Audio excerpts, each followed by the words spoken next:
فقال لك ايه؟ قال لك ان في برضه حصل نفس الكلام، كان في فرع كبير جدا لبرجر كينج موجود في شارع رئيسي بره في امريكا، وبعدين ماكدونالدز قرر ان هو يفتح قدامه في نفس المكان. فبرجر كينج قال لك ايه؟ قال لك ماكدونالدز يجي يفتح قدامنا وهينافسنا. فمدير التسويق عمل ميتنج كده مع التيم بتاعه، وبداوا ان هم يتكلموا هنعمل ايه. فكان بالظبط الحديث اللي داير ان حد قال له بص انا رايي ان احنا نقلل الاسعار، نعمل عروض. حد تاني قال له طب ايه رايك نعمل ساندوتش جديد وندخل فراخ ونعمل مش عارف ايه عن سوا. فقال لك ايه بعد الميتنج الطويل ده؟ قال لهم طيب احنا هنقفل لمده اسبوع، وسابهم ومشي.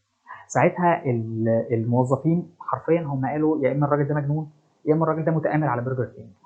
تمام، هو تبع ماكدونالدز بقى متآمر على برجر كينج. ايه اللي حصل؟ اللي حصل لما ماكدونالدز بيفتح في مكان او اي شركه كبيره بتفتح مكان، بتعمل حاجه اسمها دراسه جدوى، تبقى متوقعه المبيعات اللي هتيجي قد ايه عشان اقدر اعمل حسابي في العماله، اقدر اعمل حسابي في التجهيزات، في المواد الخام and so on. فهو كان عامل حسابه ان في حصه معينه وحصه مش كبيره هو هيقدر ياخدها من السوق قدام منافس قوي زي برجر كينج.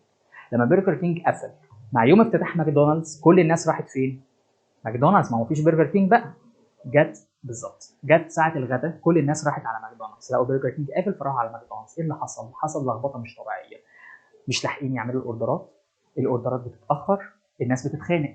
راح مدير الفرع بتاع ماكدونالدز قال لهم ايه؟ قال لهم طب بصوا، بدل ما البرجر بيقعد على الجريل 5 دقائق قعدوه 3 دقائق بس عشان نلحق الضغط ده، على ما انا ابعت اجيب موظفين زياده بقى من الفروع الثانيه او نشوف هنحل الموضوع ازاي. فطلع البرجر مش مستوي. فاتاخد انطباعين مهمين جدا في اول 3 ايام على الفرع ده.